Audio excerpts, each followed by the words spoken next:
안녕하세요. 뉴스반장입니다.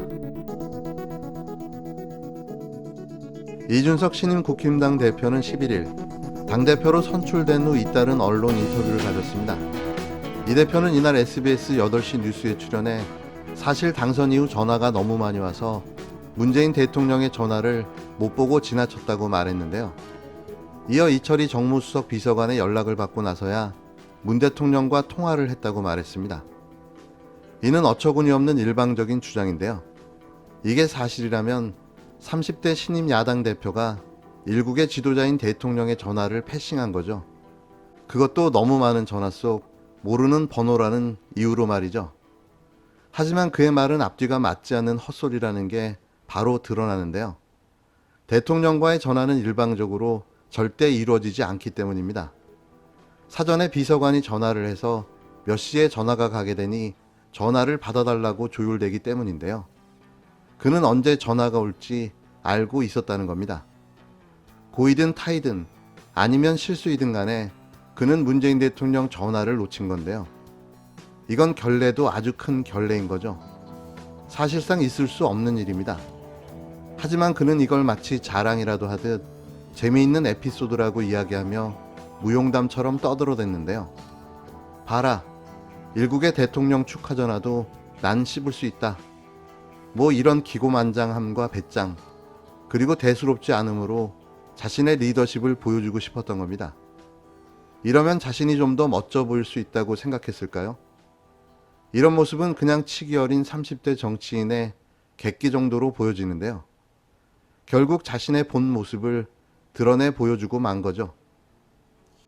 자, 문재인 대통령이 축하 전화를 했다고 보도가 됐습니다. 매우 훌륭한 일을 했다 이렇게 칭찬을 했는데 뭐라고 답하셨습니까? 제가 뜬금없는 그 정보를 하나 공개하자면 제가 사실 전화가 너무 많이 와가지고 못 보고 지나쳤습니다. 그래서 먼저 전화하셨을 때. 근데 이제 이철희 정무수석이 워낙 저랑 또 소통이 잘 되는 사이다 보니까 정무수석 전화는 또 알아보고 이제 바로 받아가지고 이게 전화를 하게 됐는데 대통령께서 참 소탈하게 말씀해 주셔가지고 저도 감사하고, 그리고 여야 협치 모델이라는 건 저희가 항상 이야기하지만은 구체적인 어떤 성과가 나와야지만 국민들이 감동할 것이기 때문에 저는 앞으로 뭐 대통령님과의 관계, 그리고 송영길 대표와의 관계에서 저만의 모델을 한번 구축해 보도록 하겠습니다. 저는 대통령께서 우선 뭐 지금 뭐 G7 방문하시는 일정이 있기 때문에 우선 성공적인 뭐 외교를 하실 거를 저는 이제 기원하고요. 그리고 대통령께서 어쨌든 뭐 선거가 대선이 다가오기 때문에 여야가 완전히 충돌이 없는 상태로 갈 수는 없겠지만은 그래도 국가적인 어떤 위기 상황에서 이런 야당의 협조가 필요한 부분에서 협조를 구하겠다고 이제 말씀하셔가지고 저도 당연히 뭐 코로나 방역이라든지 이런 부분에서 시급한 국가 사안에 대해서는 야당이 뭐 굉장히 협력을 잘하겠다는 취지로 답변을 드렸습니다. 통화 분위기가 나쁘지 않았다 정도로 이해해도 될까요? 문 대통령은 이날 오후 1시 20분쯤 이 대표에게 전화를 해 우리 정치사에 길이 남을 일이라며 아주 큰 일을 하셨다고 축하했는데요. 이 대표는 대통령께서 우선 G7 방문 일정이 있으시기 때문에 성공적인 외교를 기원한다며 코로나 방역이나 시급한 국가 사안에는 야당이 협력을 잘하겠다며 형식적인 답변을 내놨습니다. 이날 당대표 수락연설에서 언급한 샐러드볼 그리고 비빔밥론에 대해선 재료들이 맛깔나게 하려면 결국 고추장이 중요하다며 그 재료가 가장 빛을 발할 수 있도록 고추장 역할을 하고 싶다고 부연했는데요. 비빔밥의 고추장은 무척 중요하죠. 어떻게 담겨진 고추장이냐에 따라 그 맛이 좌우됩니다. 이준석이 과연 맛깔난 고추장 역할을 할 수 있을까요?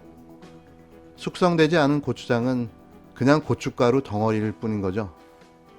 이 대표는 말을 잘하지만 예의가 없다는 일각의 비판에 대해 어릴 때 유시민 장관의 모습을 많이 봤는데 맞는 말도 기분 나쁘게 한다는 평가가 있었다며 저는 유시민 장관의 모습이 대한민국에 꼭 필요하다고 주장했는데요. 이어 저와 최근에도 활발하게 소통하고 있는 진중권 교수의 그런 모습도 꼭 필요한 모습이라고 덧붙였습니다. 이 대표는 개인적으로 논쟁을 열심히 하고 직설적이면서도 굉장히 예의 바르다는 평가를 받을 정도로 말하는 법이 무엇인지 고민을 많이 했는데 해법이 안 나왔다며 제 나름의 스타일을 찾아 정착한 게 아닌가 싶다고 말했는데요. 자신의 싸가지 없는 말투가 유시민과 진중권을 벤치마킹한 결과이며 이 스타일은 고칠 생각이 없다는 말로 이해하면 될 듯합니다. 이 밖에 타 언론과의 인터뷰에서 이 대표는 야권의 유력 대권주자인 윤석열 전 검찰청장과 관련해 국힘당 대선 경선에 참여했을 때 대세로는 힘을 얻을 것이라고 주장했는데요. 그러면서 윤 전 청장이 만약 8월까지 결심하지 못하면 국민들 입장에서 답답한 지점이 있을 것이라고 지적했습니다. 이어 여러 구상이 있겠지만 경선에 참여하는 게 합리적 모델이라고 밝혔는데요. 어디로 튈지 모르는 윤석열이라는 변수에 대해 답답함을 토로한 거죠. 숙성 덜 된 고추장과 질긴 멧돼지 고기가 만나면 잘 버무려질까요? 양념은 잘 안 될 것이고 간도 잘 안 맞고 맛도 없겠죠. 물론 질기기만 한 멧돼지 고기도 한몫할 테니 말입니다. 꼭 먹어봐야 맛을 알겠습니까? 이 레시피는 실패입니다. 조국 전 법무부 장관과 정경심 동양대 교수 부부가 피고인 신분으로 나란히 법정에 선 11일, 검찰이 이들의 혐의를 설명하면서 위조의 시간이라고 비판했습니다. 조국 전 장관의 베스트셀러 조국의 시간을 빗대 비판한 건데요. 검찰의 거짓의 시간은 어쩌라고 이런 드립을 날렸을까요? 조 전 장관 측은 검찰의 공소장이 아무거나 하나 걸리라는 식이라고 맞섰는데요. 이날 재판에서 조 전 장관의 딸 조민 씨와 아들 조원 씨를 증인으로 채택하는 초유의 사태가 벌어졌습니다. 대한민국 정치검찰이 일가족 모두를 소환하는 황당한 만행을 저지른 건데요. 아마도 헌정사상 이런 일은 처음인 듯 싶습니다. 서울중앙지법 형사합의 21-1부 마성영 판사는 이날 직권남용 권리행사 방해 등의 혐의로 기소된 조 전 장관 등에 대한 공판 기일을 열었습니다. 조 전 장관 등의 재판은 지난해 12월 4일 공판 준비 기일 이후 코로나 확산 여파로 연기돼 6개월간 열리지 못했는데요. 그 사이에 부장판사 3인으로 구성된 대등 재판부로 변경됐고 김미리 부장판사의 휴직으로 재판부 구성원도 바뀌면서 이날 재판에서는 공판갱신 절차가 진행됐습니다. 검찰은 조 전 장관 부부의 자녀 입시 비리 혐의를 설명하면서 위조의 시간에 허위 경력이 만들어졌다고 표현했습니다. 조 전 장관의 최근 져서 조국의 시간을 빗댄 건데요.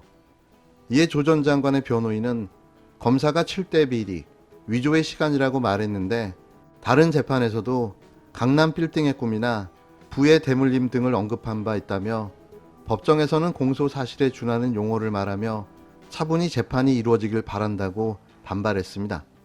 이날 재판부는 조 전 장관의 딸 조민 씨와 아들 조원 씨를 증인으로 채택하는 초유의 사태까지 저지르고 말았는데요. 딸 조 씨는 오는 25일 오전에 열리는 공판의 증언대에 서게 됐습니다. 아들 조 씨에 대한 신문은 추후 기일을 지정할 예정인데요. 변호인 측은 즉각 반발했습니다. 변호인은 대외적으로 온 가족이 한 법정에서 재판받는 게 안쓰럽다면서 재판 과정을 보면서 두 사람의 증언이 없이는 판단이 어려워 보일 때 증인 채택 여부를 결정해달라고 요청했는데요. 변호인 측은 조 전 장관 부부가 함께 재판을 받는 것부터가 검찰의 망신주기라고 맹비난했습니다. 반면 검찰은 이 사건 대부분이 조민과 조원이 지배하는 영역에서 발생했다며 증언 거부권 행사를 이유로 소환하지 못하면 형사사건 실체 증명과 관련해 최선을 다해야 하는 의무를 방기할 우려가 있다고 주장했는데요. 결국 재판부는 검찰 측의 의견과는 별도로 이들을 직접 신문해야 할 필요성이 크다고 판단해 증인 채택 결정을 유지하기로 한 겁니다. 이게 공익의 대변자를 자처하는 정치검찰의 작태인 거죠.